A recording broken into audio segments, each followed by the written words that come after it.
Hallelujah, Hallelujah.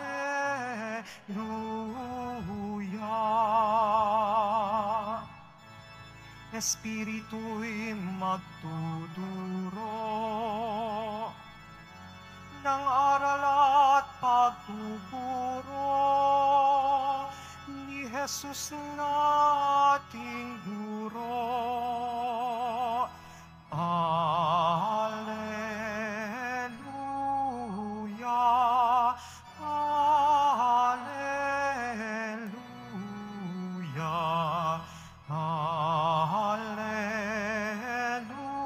Alleluia, Alleluia.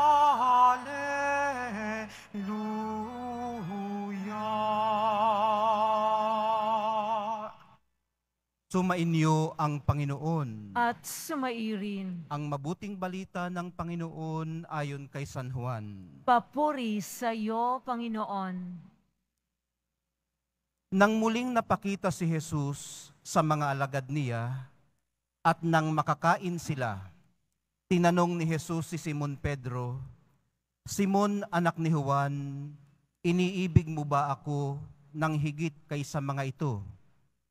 "Opo, Panginoon, nalalaman ninyong iniibig ko kayo," tugon niya.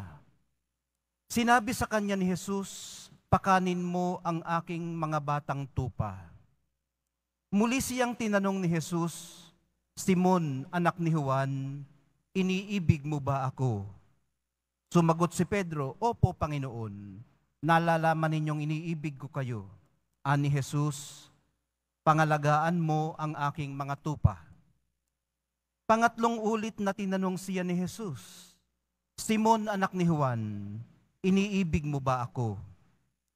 Nalungkot si Pedro, sapagkat makiatlo siyang tinanong, "Iniibig mo ba ako?" At sumagot siya, "Panginoon, nalalaman po ninyo ang lahat ng bagay. Nalalaman ninyong iniibig ko kayo." Sinabi sa kanya ni Jesus, "Pakanin mo ang aking mga tupa." Tandaan mo, nung kabataan mo pa, ikaw ang nagbibihis sa iyong sarili at lumalakad ka kung saan mo ibig. Ngunit pagtanda mo, iuunat mo ang iyong mga kamay at iba ang magbibihis sa iyo at dadalhin ka kung saan hindi mo ibig. Sinabi niya ito upang ipakilala kung paano mamamatay si Pedro at sa gayoy mapararangalan niya ang Diyos. Pagkatapos, sinabi sa kanya ni Jesus, "Sumunod ka sa akin." Ang mabuting balita ng ating kaligtasan. Pinupuri ka namin, Panginoong Hesukristo. Ang magandang balitang hatid po sa atin ng mga pagbasa natin ngayong araw ng Biyernes ay hindi po kayang sukatin ang pag-ibig ng Diyos sa atin. Mayroon pong kakatuwa at di pangkaraniwang pagkakahambing ang pagkikita ni Haring Agripa at ni Festo, ang lumitis kay Apostol Pablo sa unang pagbasa. At sa Ebanghelyo, ang pagkikita ng mahal na pong Jesus Nazareno at ni Apostol Pedro. Pareho silang nagbigay ng benefit of the doubt sa nasasakdal. Si Pablo ipinasa na lang sa emperador. Si Pedro naman ni hindi na binasahan ng sakdal. Sa halip na paninisi, ang itinanong na lang sa kanya, "Simon, anak ni Juan, iniibig mo ba ako?" Maging siya siguro ay nasorpresa rin. Ito ang una nilang pagkikita matapos niyang itangging kilala niya si Jesus. Isang mag-asawa ang nakiparty-party sa housewarming ng isang bagong lipat na kapitbahay at nang malasing si husband, mag-isa na lang umuwi si wife. Hindi na malaman ni wife kung sumakibilang bahay na ba si husband o hindi. Nang magka-idea si wife kung ano ang nangyari, ang pangalan niya ay naging Dina. Di na siya makatulog, di na rin makakain. Inipon niya ang kanyang lakas para umbagin si husband pagbalik nito. Pinractice na rin niya ang kanyang speech. Pero nang mahimasmasan siya, hindi na niya hinayaang magdahilan pa si husband nang umuwi siya. Ang sabi na lang niya, aalis muna ako, mga 1 linggo lang. Doon muna ako kina nanay. At nang makapag-isip-isip ka naman, kung ikaw ba talaga ang aking asawa, o kung sino ka na ba talaga. Bumalik siya pagka 1 linggo at bumuhos sa harapan niya ang paghingi ng sorry. Pati na rin ang pangakong hindi na uulit pa. Pero bukod doon, bumuhos din ang pangako ng pagsisikap magbago at ang pagpapanibago ng kanilang commitment sa isa't isa sa malalim nilang relasyon bilang mag-asawa. Niyakap nila ang isa't isa and they lived happily ever after. Ngayong kaharap na uli ni Pedro si Jesus, matapos niya siyang itatwa, hindi na nila kinailangan pang magsalita pa ng marami. Hindi niya sinabing, okay lang naman yan. Naiintindihan kita, Simon Pedro. Nakakatakot naman talaga ang sitwasyong yun. At baka nawala ka rin talaga sa iyong sarili. Ni hindi niya rin sinabing, minamahal pa rin kita. Walang mga ganon. Wala nang excuses.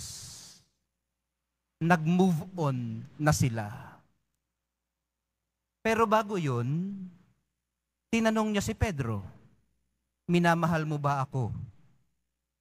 Ang bilis ng sagot ni Pedro, abay oho naman. Kaya lang, 3 beses siyang tinanong ng pare-parehong tanong. At nahalata natin na sa pangalaway, naasiwa na siya. Sa pangatloy, seryoso na siya. Pinroseso siya ni Jesus para mababara niya ang kanyang pakiramdam at masigurado ang iniisip hanggang mahawakan niya ang kanyang sarili. Hindi po silang at kanluran ang kaibahan natin kay Pedro. Ang pagiging tao po natin mismo ang siyang paliwanag kung bakit prone tayo sa betrayal. We are simply not strong enough. Kaya ang kailangan ay ma-reaffirm ang pagmamahala natin sa isa't isa. Ang kaibahan nga lang ng mga na-betray nating mga mahal sa buhay, sa mahal na pong Jesus Nazareno, baka bago nila tayo bigyan ng pagkakataong i-reaffirm ang pagmamahal natin sa kanila, kinakailangan muna natin sigurong mag-apologize, mag-sorry, humingi ng patawad. Pagkatapos nating magsisit magtika ng totohanan. At mas mabuti kung i-verbalize natin ito. Sabihin natin. Paano nila malalaman kung hindi natin sasabihin? Mag-a-assume na lang ba? Importante po ang kapatawaran, mga kapatid. Sa humihingi nito at sa tumatanggap nito, hanggat hindi nagkakapatawaran, lagi pong may unfinished business. Bagamat sa puntong ito ay alam na nating hindi lamang naman sa pamamagitan ng pagsisisi at pagpapatawad tayo nakaka-move on. Baka hindi kailangang mag-move on kaagad. Baka kinakailangang damhin muna ang sakit ng betrayal. So hindi lang sa pamamagitan ng pagsisisit, pagpapatawad tayo nakaka-move on, kundi sa pagpapanibago ng ating commitment na sa kabila ng lahat ay patuloy na magmahal.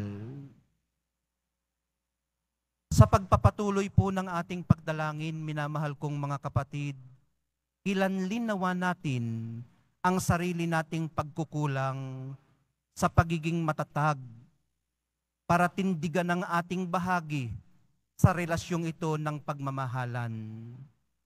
Sa pagitan man ito ng iyong asawa at ng iyong sarili, ng iyong kaibigan at ng iyong sarili, o ng iyong sarili at ng Diyos. Tulungan nawa tayo ng Espiritong Banal na maglakas loob para humingi ng dispensa sa mga naargabyado natin sa usapin ng patas na pakikipag-ugnayan.